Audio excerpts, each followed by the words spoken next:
তো ভাই তাকে বলে দিও আমরা আনোয়ারের রিপ্লেসমেন্ট তো কি, তার থেকেও ভালো একজনকে পেয়ে গেছি যে আনোয়ার আলীর থেকেও ভালো ডিফেন্স করতে পারে। সে পায়ের ফাঁকে বল গলিয়ে গোল হজম করে না, এছাড়া নিজে বিপক্ষের গোলে বল জড়াতেও পারে। ভাই কী খেলা দেখালো দীপেন্দ্র বিশ্বাস, একজন বাঙালি ছেলের এরকম খেলা থেকে সত্যিই মনটা ভালো হয়ে যায় ভাই। দীপেন্দ্র বিশ্বাস আজকে যে খেলাটা খেললো তিনি কিন্তু ভরসা জুগিয়েছেন মোহনবাগান টিম ম্যানেজমেন্ট এবং সমর্থকদের মধ্যে।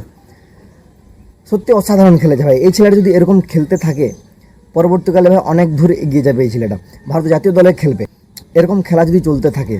দারুণ খেলেছে, অসাধারণ খেলেছে। প্রথম হাফে যখন নর্থ ইস্ট আক্রমণের পর আক্রমণ করছে মোহনবাগানের বক্সে, তখন কিন্তু টম এলড্রেডের পাশাপাশি দীপেন্দ্র বিশ্বাস যেভাবে আক্রমণ সামলেছে, তাদের যেভাবে ট্যাকেল করেছে, যেভাবে বল ক্লিয়ারেন্স করেছে, সেখানে আমার তো মনে হচ্ছিল যে টম এলড্রেডের থেকে দীপেন্দ্র বিশ্বাসই ভালো খেলছে। যেদিকে আমাদের আশিস রায় একদম প্রায় পুরো খেলাটাই বলতে গেলে জঘন্য খেললো, শুভাশিস বসু তাই মানে একদম অ্যাভারেজ পারফরমেন্স। তো সেক্ষেত্রে দীপেন্দ্র বিশ্বাস অসাধারণ ভাই, হ্যাটস অফ ভাই। বাঙালি ছেলে, একটা বাঙালি ছেলে যদি এরকম খেলে খুব গর্ব লাগে ভাই, খুব গর্ব লাগে। আমরা চাই দীপেন্দ্র বিশ্বাস আরও উপরে যাক এবং আরও ভালো খেলুক, ভারতীয় দলে খেলুক। তো এরপর আসি ম্যাচের অন্যান্য কথায়। কালকের ম্যাচটা এক কথায় অসাধারণ ম্যাচ হয়েছে, দুর্দান্ত একটা ম্যাচ হয়েছে।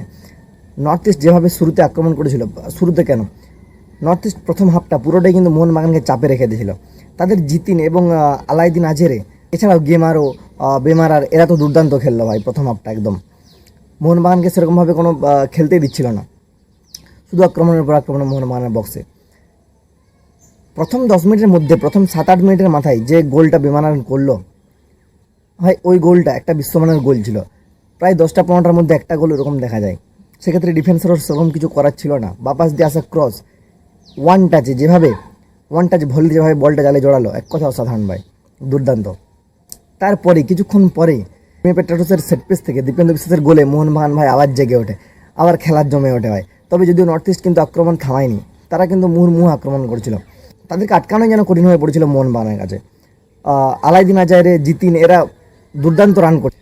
North east coach Juan Pedro Manali যেভাবে এদেরকে সাজিয়েছে ভাই, সত্যি প্রশংসা করতে হয় তাদের কোচের। এরপর ফার্স্ট হাফের পর যদি আমি বলি, ফার্স্ট হাফের পর কিন্তু মোহনবাগান পুরোপুরি খেলায় ঘুরে দাঁড়িয়েছে, বিশেষ করে জেসন কামিংস নামার পর, সাহাল আব্দুল সামাদ সেকেন্ড হাফে কয়েকটা চেঞ্জ করার পর কিন্তু মোহনবাগান দারুণভাবে ঘুরে দাঁড়িয়েছে এবং নর্থ ইস্টকে পুরোটাই চাপে ফেলে দিয়েছিল। ম্যাকলারেন আজকে খেলতে দেখেছি, ম্যাকলারেনকে আমরা শেষ 10 মিনিটের মতো খেলেছে, কিন্তু ভালো খেলেছে। আর আজকে আমি বলবো গ্রেগ স্টুয়ার্টের কথা। গ্রেগ স্টুয়ার্ট কিন্তু আজকে তাকে আমরা তার পুরনো ফর্মে কিছুটা হলেও দেখতে পেয়েছি, তার ভালো কিছু মুভমেন্ট আমরা সামনে লক্ষ্য করেছি, তাকে গোলে শট নিতেও দেখেছি, যদিও সেগুলো ব্লক হয়ে গেছে, গোল লাইন সেভ করে নিয়েছে, নাহলে কিন্তু গ্রেগ স্টুয়ার্টের থেকেও আজকে আমরা একটা গোল দেখতে পেতে পারতাম।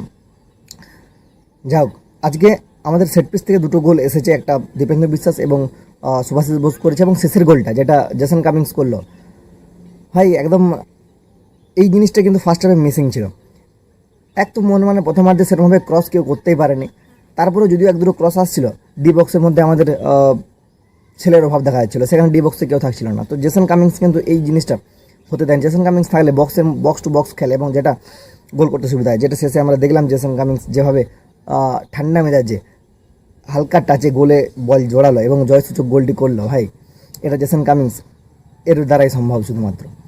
তো যাই হোক, মোহনবাগানের কালকের খেলা ভালোই হয়েছে, তবে প্রথমার্ধের খেলার কিন্তু আমার ভালো লাগেনি, অনেক ভুলভাল খেলা হচ্ছিল, বিশেষ করে আশিস রায়, শুভাশিস বোস।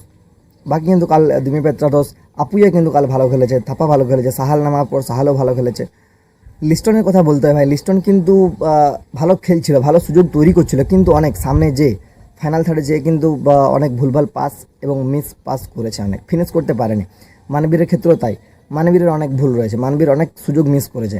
হয়তো এদের দুজনকে একটু ভালো করে আরও ভালো করতে হবে, ফিনিশ ভালো করতে হবে, এত মিস করলে চলবে না। তোমরা ভাই জাতীয় দলের প্লেয়ার, ইন্ডিয়া টিমের প্লেয়ার। তো যাক, শেষ পর্যন্ত মোহনবাগান এবারে আইএসএলের প্রথম জয় তুলে নিয়েছে এবং কোচ মলিনার ক্ষেত্রেও একটা ভালো ব্যাপার যে লাস্ট 7টা ম্যাচের মধ্যে দুটো জয় পেয়েছে, সেই ডুরান্ড কাপের পর প্রথম একটা জয়। তো আজকের খেলায় মোটামুটি মনে হয়েছে মোহনবাগান নিজের আস্তে আস্তে চেনা ছন্দে ফিরছে এবং এরপর মোহনবাগানকে আমরা শুধু জিততে দেখতে চাই। তো যাই হোক, আজকের ভিডিওটা এখানে শেষ করছি। ভিডিওটা যদি ভালো লাগে থাকে তাহলে একটা অবশ্যই লাইক করবেন আর চ্যানেলটিকে সাবস্ক্রাইব করবেন, কারণ তোমাদের পছন্দের দলের খেলার সমস্ত আপডেট কিন্তু তোমরা এই চ্যানেলে সবার আগেই পেয়ে যাবে। ধন্যবাদ।